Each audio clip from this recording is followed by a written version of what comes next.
Hello everybody and welcome back to another video on the channel. It is a big week in the AFL this week. It's grand final week and I think that there might just be as much hype for this upcoming grand final as there has been for any grand final in recent history. And usually this time of year spawns a few AFL grand final ranking videos on YouTube, so I thought that I'd give that a try myself and put a bit of a spin on the concept. I'm going to be ranking all of the last 10 grand finals. I started watching footy in 2014 and I've seen all 10 grand finals since, so I'm going to rank all of them from worst to best. I'm going to try and do this as objectively as I possibly can. My team, the Swans, have been involved in a few losses in that stretch, so I'm going to try and put my bias aside and rank these as objectively as possible. But without further ado, let's get them all ranked. Alright, kicking things off with the worst grand final that I have watched, and I know I said I would try and remove my bias from this, but I truly think that this is the worst grand final that I have seen. It is 2022 Geelong vs Sydney. This game would have been such a terrible game for neutrals to watch, and it was even worse for us poor Swans fans. It was just a complete demolition right from the very start. In the first 30 seconds of that game, Geelong had a shot on goal.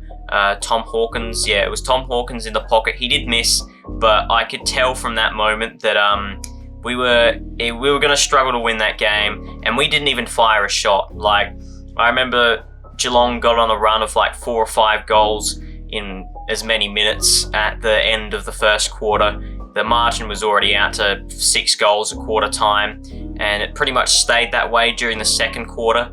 I did hold on a bit of hope in that second quarter that we could stage a remarkable comeback. It was like 40 points or something. We looked a bit better in that second term, but we were still a long way off winning the game. And then any hope of us winning that game I had was completely dashed in the first 3 minutes of the third quarter. Geelong went on another run of like 3 or 4 goals in 3 or 4 minutes, and it was all over. And then I was just so flat watching that game, and I imagine that a lot of people would have just probably turned the game off at that point. The result was done. At one stage I was a bit worried it was going to blow out to 100 points, to be honest. I was never afraid of it extending beyond what Port Adelaide's record loss was, but I was a bit worried it was going to get out to a triple figures. Luckily we managed to kick a few junk time goals late just to bring the margin back a little bit, but it was still a terrible game to watch. I watched the whole thing through. I'm not really sure why. It was just so depressing. Now for the second worst grand final that I've ever watched. It was another Sydney-based team on the end of a big belting in this one. It was the 2019 grand final with Richmond taking on the GWS Giants. Giants were heavy underdogs coming into this game. Everyone wanted them to win. Richmond had been dominant the previous 2 years. They won a premiership back in 2017.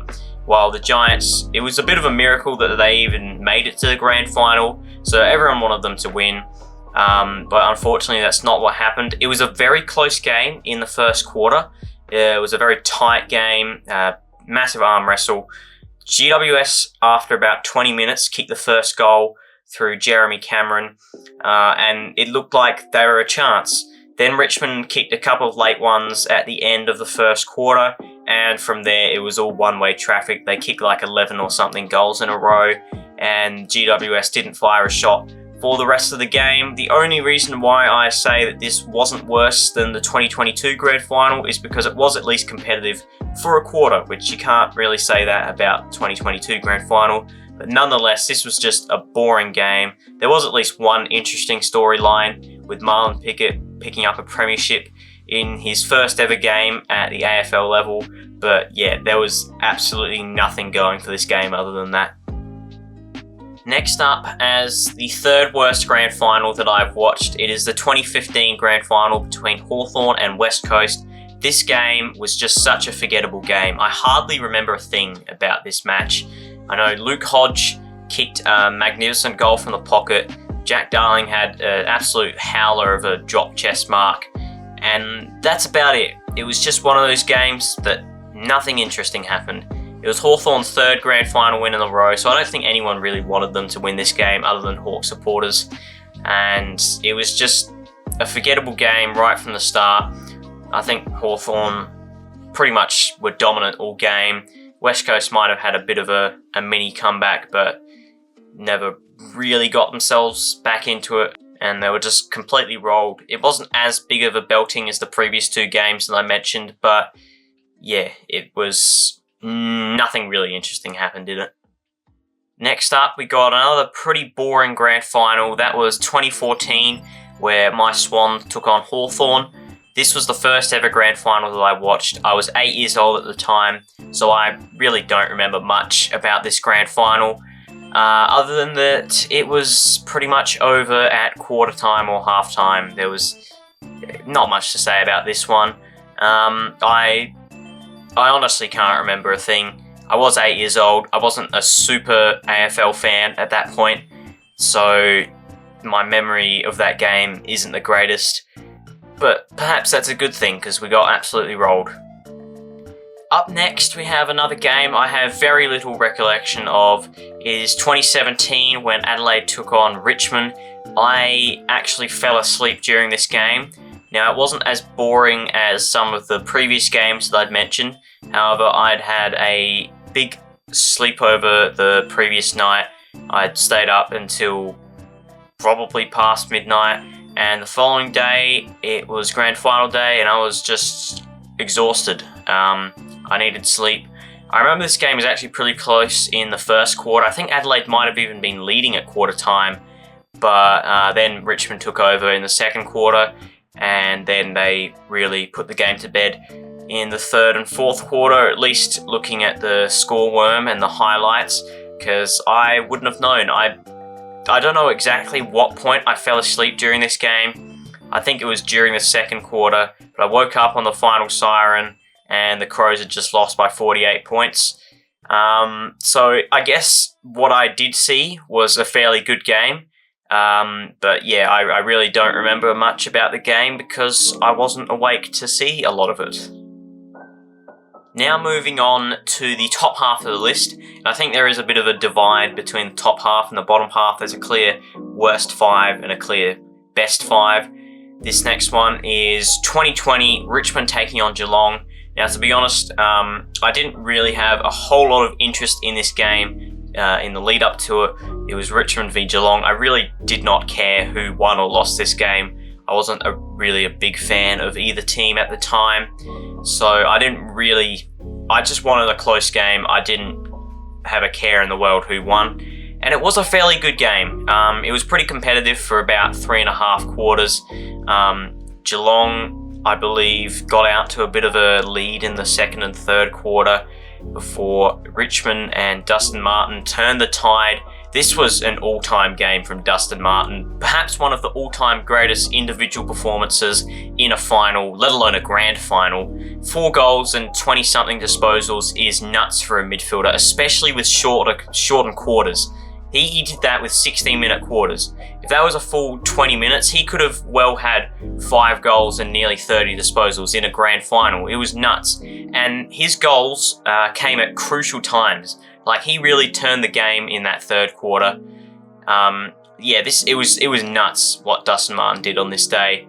And yeah, he really single-handedly won then that game, because he turned it on when they were behind, and he shifted the momentum of that game. It was a pretty close game up until Dustin Martin took over. Ended up being about 5 goals. I think that it was a pretty good game overall, but at the end of the day, I wasn't really that invested in it, but it was a decent game. Next up, we have another grand final from the COVID years. It was the Bulldogs taking on Melbourne in the 2021 grand final, and the final margin does not represent how good this game was.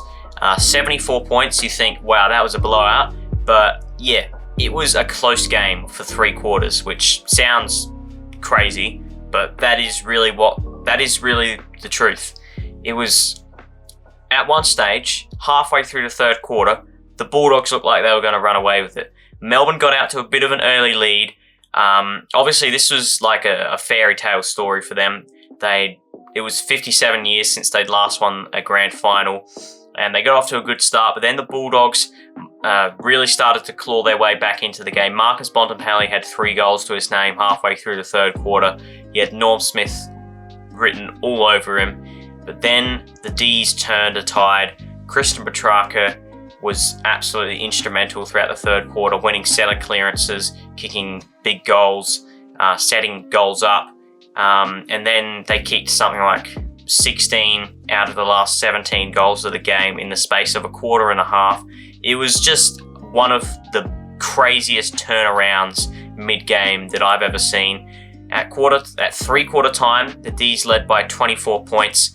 At that point, it was still anyone's game. The Dogs, there was a possibility in my mind that they could come back, but then the D's just ran away with it. So the 74 points that you'd see as the final margin didn't really represent how good of a game this was. This was another insane grand final performance individually from Christian Petrarca, who won the Norm Smith medal. Equal most disposals in a grand final, kicked a goal as well, but he did most of his work in a stretch of about 10-15 minutes in that third quarter, where he just dominated out of the centre, set up a whole host of... he kicked 2 goals in that grand final, didn't he, actually? Yeah, he kicked one from the pocket and then one right at the start. So it was 2 goals and 39 disposals. That's even more insane. Yeah, crazy game. And the final margin definitely doesn't do it justice. Now we move on to the top 3, the best grand finals that I have seen. And it pains me to say this, but Sydney Bulldogs in 2016 was definitely one of the better grand finals of the modern era. This was probably the first grand final that I actually really cared about, the result of the game. Because 2014, I was hardly a supporter, and 2015, I just completely forgot about the game. I think we might have been out at the time, my family, of the 2015 grand final on holiday somewhere, so I don't think I caught all the game. But yeah, this one I tuned into all the way through, and we just couldn't get the job done. It was a close game for about 3.5 quarters. We were going well in the first half. I remember it was a real arm wrestle in the first quarter. It took 15 or so minutes for the first goal to be scored. We put that through. I think it was Dan Hanbury who kicked the first goal.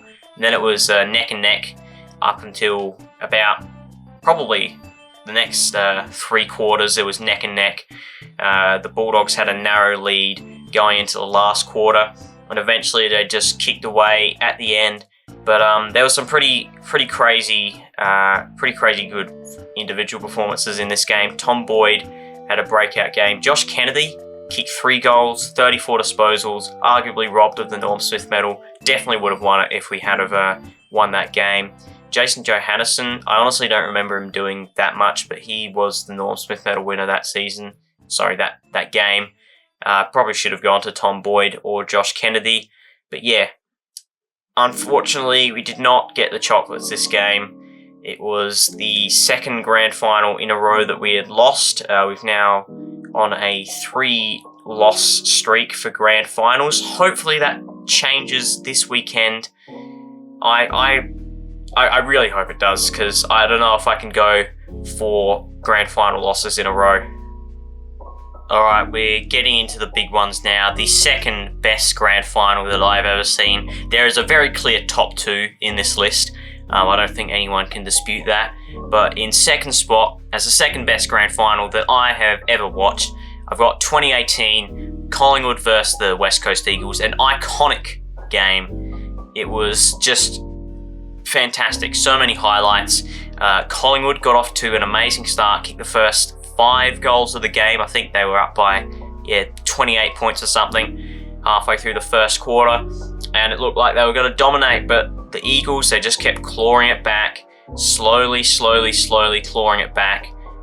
It looked like Collingwood were maybe going to kick away late in the third quarter. I remember Jordan De Goey kicked a nuts goal from 55 metres out, and it just looked like all of West Coast's hard work was going to go to waste, but they just kept hanging in there. It was tight after they managed to claw back the early lead. It was tight all game, and then one of the all-time end-to-end plays, Jeremy McCubbin intercept mark to Nathan Vardy. Liam Ryan takes a hanger and then kicks it to Dom Sheed, and then we all know what happens next. One of the all-time clutch goals, just absolutely nuts, that game. One of the all-time great grand finals. Any grand final that has a final margin of under a goal is going to be an all-time great. But yeah, this game had it all, really. And I think that, yeah, I mean, that's got to be one of the best endings to a grand final as well, too. It was unlucky not to get the first spot.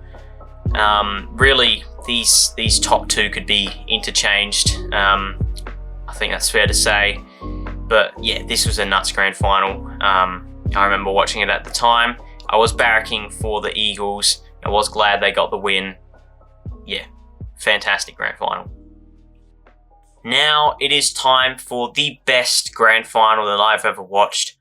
It is 2023. Perhaps there's a little bit of recency bias in that, but I truly believe that it was the best grand final, best game that I've ever watched. The highlights in that game were absolutely unreal. I think that game probably produced the best highlights of any game ever. Like, it was close all game. I don't think the margin ever got out to more than like 10, 15 points either way. It was back and forth, multiple lead changes. You never knew who was going to win it right up until the final moments. There was fantastic goals, fantastic marks. The only thing that brought the game down slightly was the commentary. Pretty bland stuff from BT and JB in the commentary box. But other than that, it was fantastic. You had Zach Bailey's goal in the first quarter. Nick Dacos's handball, Bobby Hill's mark, 4 goals in the first quarter, brilliant performance from Bobby Hill, first half, but yeah, took a specky at one stage. Nick Dacos's handball to Jordan De Goey, like I said just before, absolutely, really incredible stuff, and that was one of the goals which helped Collingwood win the game. Still side bottom, slotting it from outside 50 to maybe not seal the game, because Brisbane did have another few cracks at it late. But yeah, just a fantastic game. I think it was the best game that I've ever watched. Just absolutely unreal. It was a full house at the MCG. Every single seat was taken up. The ground was filled to capacity. 100,024 people there. It was a brilliant day to watch football. It was sunny. Yeah, just fantastic. Absolutely one of the best, the best game I've ever watched. Well guys, that is going to wrap up this video. I hope you did all enjoy. Comment down what you thought of the video and the list. Comment down what you thought were the best and worst grand finals that you've ever seen. I hope that the grand final this weekend is going to be on the upper end of this list. I hope that the Swans get the job done. If you did enjoy this video, please leave a like and subscribe to the channel. Hope you did all enjoy. I'll see you all in the next one. Bye.